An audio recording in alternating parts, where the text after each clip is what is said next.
제일 첫 번째 문제는요. 수분 활성도를 계산하라고 하는 문제입니다. 주어진 거는 48%인 NaCl 수용액을 줬고요. 분자량도 친절하게 주어졌습니다. 수분 활성도 계산하는 문제는요. 여러분들이 필기에서도 만날 수 있고요. 그리고 실기에서도 만날 수 있습니다. 그래서 문제 나올 때마다 여러분들이 풀어서 연습을 좀 해두시면 좋을 것 같습니다. 여기서 여러분들 물 분자량도 알고 계셔야 되죠. 물 분자량은 18인 것도 알고 계시고 우리 가도록 하죠. 계산하는 방법은요. 이렇게 하죠. 수분 활성도를 정의하세요 라고 하면요. 순수한 물의 수증기 압이 분모로 가고요. 그리고 같은 온도에서입니다. 같은 온도에서 식품의 수증기 압을 분자로 가서 계산을 하게 되는데 이것을 다시 풀어서 우리가 계산식으로 여러분들이 기억을 하셔야 될 부분은 이거죠. 물의 몰수 플러스 용질의 몰수분의 물의 몰수를 알고 계시고 계산을 해주시면 됩니다. 몰수라고 하는 개념은요. 이렇게 계산을 해주시면 됩니다. 몰 질량분의 질량으로 계산을 해주시면 되는데요. 여기서 말하는 몰 질량이라고 하는 것이 분자량을 생각을 하시면 되죠. 물의 몰수 같은 경우는 물의 분자량이 18이잖아요. 그런데 48% NaCl 수용액이니까요. 나머지 52%는 우리가 물이구나 라고 보시면 됩니다. 그래서 질량은 100 중에 52라고 보시면 되죠. 이렇게 계산을 해주시면요. 0.777 정도의 값이 나오게 됩니다. 다음 문제 볼까요? 잼을 만들 때 반드시 필요한 성분을 묻고 있습니다. 우리가 잼을 만든다고 하면요. 필요한 것이 3개가 있어요. 그것이 뭐냐면 당, 산, 팩틴이 필요합니다. 그리고 이걸로 가지고 젤리를 만들게 되는데, 그러니까 잼을 만들게 되는데 이때 표준 젤리의 성분 비율도 우리가 한번 보면요. 당 같은 경우는 60에서 65% 정도가 필요하다고 이야기를 하고요. 그리고 산 같은 경우는 0.3%라고 이야기를 합니다. pH로 따지게 되면요. 2.9에서 3.5 정도의 pH가 필요하고요. 팩틴 같은 경우는 1.0에서 1.5 정도가 필요하다라고 하는 거 한번 눈에 익혀두시고요. 그러면 잼을 만들 때 반드시 필요한 성분 여기서 골라주시면 2번 팩틴이 되겠죠. 셀룰로스 같은 경우는요. 글루코스가 베타 1사 결합을 한 것이고요. 그리고 글리코겐이라고 하는 것은 글루코스가 알파 1사 결합과 알파 16 결합을 한 구조고요. 그리고 동물의 저장 다당류라고 이야기를 합니다. 그래서 참고로 여러분들이 한번 보시면 될 것 같습니다. 다음 문제 볼까요? 설탕을 가수 분해할 때 생성되는 포도당과 과당의 혼합물을 무엇이라고 하는가? 설탕 같은 경우는요. 2당류죠. 그래서 가수 분해하면 포도당과 과당이라고 하는 프락토스가 생성이 됩니다. 그리고 이렇게 가수 분해하는 효소까지 우리 나온 김에 한번 보죠. 효소를 우리는 인벌테이즈라고 하죠. 인벌테이즈를 이용을 해서 가수 분해를 하면 포도당과 과당 혼합물이 생성되는데 우리는 이것을 전화당이라고 이야기를 합니다. 그냥 정의에 관련된 것이죠. 전화당은 영어 이름도 같이 기억을 해두시면 효소랑 같이 연결이 쉽습니다. 인버트 슈거라고 합니다. 그래서 효소 이름이랑 같이 연결이 쉽게 되는 거죠. 보기에 있는 다른 당들 한번 보시면요. 메가당과 유당은 전부 다 2당류입니다. 메가당은 우리는 말토즈라고 하죠. 유당은 락토즈라고 했습니다. 그리고 메가당 같은 경우는 글루코스와 글루코스의 결합이 된 2당류죠. 그럼 유당 같은 경우는요. 글루코스와 갈락토스가 만나는 당이라고 보시면 됩니다. 그리고 설탕 나온 김에 또 다른 거 설명 한번 더 할까요? 우리가 환원성 당, 환원당, 비환원당이라고 이야기를 하는 것들이 있죠. 이 탄수화물 같은 경우는요. 구조에서 글리코시드성 OH 또는 헤미아세탈성 OH라고 하는 구조가 밖으로 남아있으면 이 구조가 환원성이 강하기 때문에 환원당으로 가게 되는데요. 우리가 공부하는 당들 중에서 대표적인 비환원당으로 여러분들이 하나를 기억을 하시면 되는데 그것이 뭐냐 하면 설탕이었습니다. 그래서 우리 설탕 공부한 김에 설탕은 비환원당이다 까지 한번 보고 가도록 하겠습니다. 다음으로 베타아밀레이즈가 작용하는 곳이라고 묻고 있는데요. 베타아밀레이즈 같은 경우는 전분을 비환원성 말단에서부터 절단을 하게 됩니다. 그래서 전분의 비환원성 말단에서부터 알파 1사 결합을 분해를 하고 있죠. 그런데 알파 16 결합은 분해하지 못합니다. 그래서 전분을 말토스 단위로 가수 분해하는 효소다라고 이야기를 하죠. 참고로 베타아밀레이즈를 우리가 문제를 풀고 있으니까 알파아밀레이즈도 한번 같이 보도록 하죠. 알파아밀레이즈 같은 경우는요. 분해하는 거는 베타아밀레이즈와 같습니다. 알파14 결합은 분해를 하고요. 그리고 알파16 결합은 분해를 못합니다. 그런데 차이가 뭐냐 하면 베타아밀레이즈 같은 경우는 전분의 비환원성 말단부터 분해를 한다면 알파아밀레이즈는 무작위로 분해하는 게 다르다라고 해서 두 개의 차이점 여러분들 한번 보시고 가면 좋을 것 같습니다. 다음 문제 볼까요? 밀가루 반죽을 묻고 있는데요. 길게 늘어나는 성질을 측정하는 기기를 묻고 있습니다. 밀가루 반죽에 관련된 여러 가지 그래프, 그림들이 있는데 이것들을 여러분들이 한번 알고 계시면 좋겠다라고 하는 문제죠.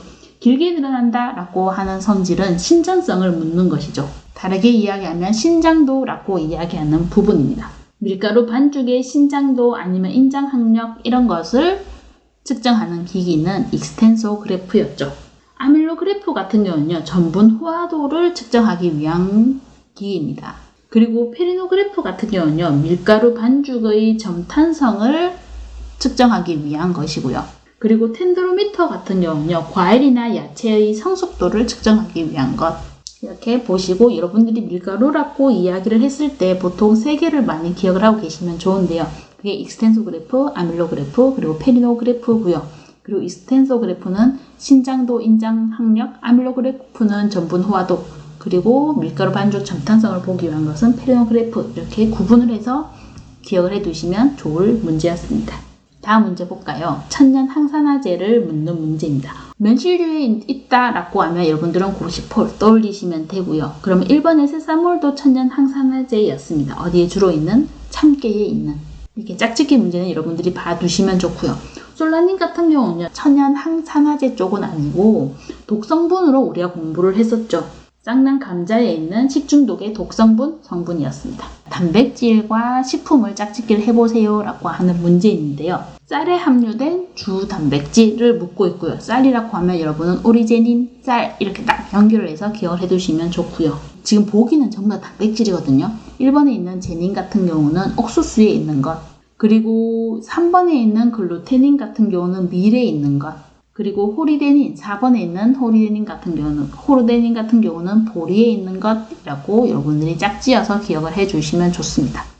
그리고 밀에 있는 단백질 같은 경우는요, 글루테닌도 있고 글리아딘도 있죠. 글루테닌 같은 경우는 우리가 탄성 쪽으로 많이 이야기를 하고요. 그리고 글리아딘 같은 경우는 점성 쪽으로 많이 이야기를 합니다. 그런데 이 두 개를 같이 물을 넣고 반죽을 하고 나면 만들어지는 것이 글루텐이라고 보시면 됩니다. 그래서 글루텐의 성질은 우리가 점탄성을 나타냅니다. 다음 문제 볼까요? 물리적 성질을 묻고 있는데요. 버터나 생크림을 수저로 떠서 접시에 올려놓았을 때 모양을 그대로 유지를 한다라고 하는 성질입니다. 우리는 이것을 소성이라고 이야기를 합니다. 탄성과 소성을 구분을 해서 기억을 하시면 좋은데요. 그 힘을 제거를 했는데 원래 상태로 돌아가려고 하더라. 그것이 탄성입니다. 그래서 이렇게 두 개 차이를 여러분들이 보고 기억을 해주시면요. 이런 문제 나왔을 때 풀 때 도움이 좀 될 것 같습니다. 다음 문제 볼까요? 계산 문제입니다. 지금 보시면 냉동 부하를 묻고 있는 문제죠. 냉동 부하라고 하는 것은요. 식품 온도를 냉동 온도까지 내리는 데 필요한 열량을 묻고 있고요. 열량을 한번 계산해 보세요 라고 하는 문제입니다. 이 문제 같은 경우는 여러분들이 바꾸는 것 단위를 하나만 알고 계시면 좀 풀기 쉬운 문제이기 때문에 저랑 같이 한번 풀어보도록 하겠습니다. 단위 온거를 먼저 보면요. 와트, 톤 줬죠. 온도, 도시 줬죠. 킬로그램을 줬습니다. 그런데 와트가 우리가 보기로 가니까 킬로줄로 바뀌었잖아요. 그런데 와트 단위가 줄 퍼 세컨드로 바꿀 수가 있다. 여러분들이 요거를 알고 계시면 조금 단위를 보고 풀 수 있는 문제이기 때문에 제가 한번 가지고 왔습니다. 계산 문제를 여러분들이 보셨을 때 단위를 보고 단위를 변형해서 보기에 있는 단위로 맞출 수 있으면 여러분들이 대부분 풀 수 있는 문제입니다. 그래서 단위 변환을 먼저 해보면요. 지금 여기 있는 것이 63와트 퍼 톤이라고 하는 것을 단순히 단위 변환을 해준 거죠. 와트를 줄 퍼 S로 바꾸고 그 다음에 톤을 킬로그램 단위 변환을 한 것이고요. 그리고 총 양이 얼마다? 5,000kg이다. 그런데 이게 시간이 나왔으니까요. 1시간은 3,600초잖아요. 그래서 그것도 단위로 넣어주는 겁니다. 그러면 소거될 것들 전부 다 소거되고 우리가 계산을 해보면 남는 것이 줄퍼 H만 남게 됩니다. 계산값이 나오겠죠. 그럼 이 줄퍼 H를 숫자 너무 크니까요. 킬로줄/시간으로 계산을 하게 되면 여러분들이 답을 얻으실 수가 있는 비교적 단순한 문제였죠. 다음 문제 볼까요? 변색 현상인데 효소에 의한 식품 변색 현상을 묻고 있습니다. 우리가 갈변을 공부를 하면요. 크게 두 가지를 공부를 했는데 효소적 갈변과 비효소적 갈변을 공부를 했죠. 그리고 효소적 갈변에서는요. 크게 두 가지의 효소를 공부를 했는데 그것이 뭐였냐면 폴리페놀 옥시데이즈 그리고 티로시네이즈였습니다. 그리고 폴리페놀 옥시데이즈의 대표적인 현상이 사과 갈변 쪽이었고요. 그리고 티로시네이즈의 대표적인 현상이 감자 갈변 쪽이었습니다. 그러면 다시 문제로 와서 효소에 의한 식품 변색 현상을 묻고 있고 여기서는 3번 사과를 잘라 공기 중에 두었을 때 갈변하는 것 효소로 치자면 폴리페놀 옥시데이즈에 의한 것 그래서 3번을 찾아주시면 되는 거죠. 1번에 있는 경우는 기미 저장 중에 고유한 색을 잃는 것 이것은 햇빛과 수분에 의한 것을 이야기하고요. 새우나 게를 가열하면 붉은색으로 변하는 것의 경우에는 아스타신으로 변하는 거죠. 아스타잔틴이라고 하는 성분이 새우나 게의 갑각류에 있는 껍질과 서로 결합을 해서 청록색을 띠고 있는데 이것이 가열을 하면서 유리되어 나오게 되고 이것이 다시 아스타신으로 바뀌면서 붉은색을 띠게 되는 것. 그리고 4번에 있는 안토시아닌을 가진 채소나 과일을 통조림에 담으면 회색으로 나타나는 것은 통조림에 있는 주석과 만나서 회색으로 나타나게 됩니다. 다음으로 또 수분 활성도 계산 문제 한번 풀어보도록 하죠. 수분 활성도라고 하는 것은요. 수용성 성분이 영향을 미치게 됩니다. 그래서 비타민 A 같은 경우는 지용성 성분이잖아요. 그래서 수분 활성도에는 영향을 미치지 않는다라고 보고 가셔야 됩니다. 나머지 포도당, 비타민, 수분은 전부 다 수용성 성분으로 수분 활성도 계산에 이용을 하시면 됩니다. 그래서 계산을 해보시면요. 물 같은 경우가 지금 77.5%를 가지고 있잖아요. 그래서 몰수는 분자량, 분의 질량이니까요. 18분의 77.5가 되는 것이고 그리고 나머지 포도당과 비타민을 넣어주시면 되죠. 이렇게 계산해 주시면 여러분은 0.975 정도의 답을 얻으실 수가 있습니다. 다음 문제는 수분 활성도를 구하는 식을 수증기압으로 계산을 한번 해보세요 라고 하는 문제입니다. 식품 내 수분의 수증기압과 같은 온도에서 순수한 물의 수증기압으로부터 수분 활성도를 구하는 공식을 알고 있으십니까? 라고 하는 문제. 순수한 물의 수증기압 분의 식품의 수증기압으로 우리는 계산을 하게 됩니다. 그래서 이렇게 PO 분의 P라고 계산을 해주시면 되고 그리고 연결해서 앞에 우리 문제 풀 때 나왔던 몰수로 계산하는 거 있죠. 이것도 같이 연결을 해서 기억을 해두시면 좋을 것 같습니다. 다음 문제 볼까요? 관능검사 방법 중에 종합적 차이검사에 사용하는 방법이 아닌 것을 묻고 있습니다. 우리 관능검사 방법 중에 차이식별검사라고 하는 것이 있거든요. 그 차이식별검사에 보면 종합적 차이검사가 나오게 됩니다. 그래서 종합적 차이검사 종류 그리고 특성 차이검사 종류는 여러분들이 눈에 익혀두시면 이런 문제 풀기에 좋습니다.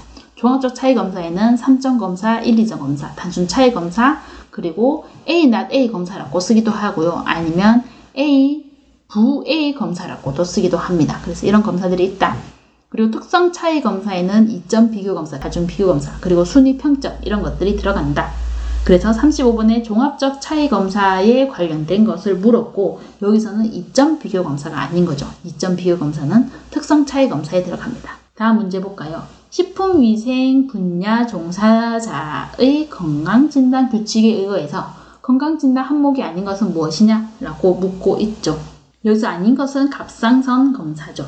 우선 결핵 같은 경우는요. 비감염형인 경우는 제외를 하고 우리가 결핵을 이야기를 하고요. 그리고 장티푸스 들어가게 되고요. 그리고 감염성 피부질환, 피부병이나 아니면 화농성 질환 같은 것들이 여기에 들어가죠. 그래서 관련이 없는 것, 건강진단 항목이 아닌 것은 갑상선 검사다 라고 여러분들이 보시면 됩니다. 다음 문제 볼까요? 결합수에 대한 설명으로 옳은 것을 묻고 있습니다. 식품에서 물의 형태는 자유수와 결합수가 있었죠. 문제는 이 중에서 결합수에 대한 것을 묻고 있습니다. 자유수 같은 경우는 식품 성분과 결합을 하지 않고 자유롭게 돌아다니는 물이라고 보시면 되고요. 결합수 같은 경우는 식품 성분과 단단하게 결합을 하고 있어서 건조도 잘 안 되고 어는 것도 잘 안 되고 미생물도 잘 이용하지 못하는 물 정도로 여러분들이 이해를 하고 계시면 이런 문제는 풀기에 조금 쉽습니다. 문제는 결합수에 대한 설명으로 옳은 것을 물었고요. 옳은 것은 쉽게 얼지 않는, 영도시에서도 쉽게 얼지 않는 물이 결합수가 되겠습니다. 나머지 보기에 있는 유리 상태로 존재한다, 건조 시에 쉽게 제거된다, 미생물 발화 건시에 이용된다, 전부 다 자유수에 관련된 설명이었습니다. 그리고 이것과 반대되는 설명, 식품 중에 유리 상태로 존재하지 않는다, 건조해도 쉽게 제거되지 않는다, 그리고 미생물 발화 및 번식에 이용이 되지 않는다가 결합수에 관련된 설명입니다. 그래서 서로 반대되는 것이니까요. 여러분들이 정리 한번 해두시면 문제 푸는데 도움이 될 것 같습니다.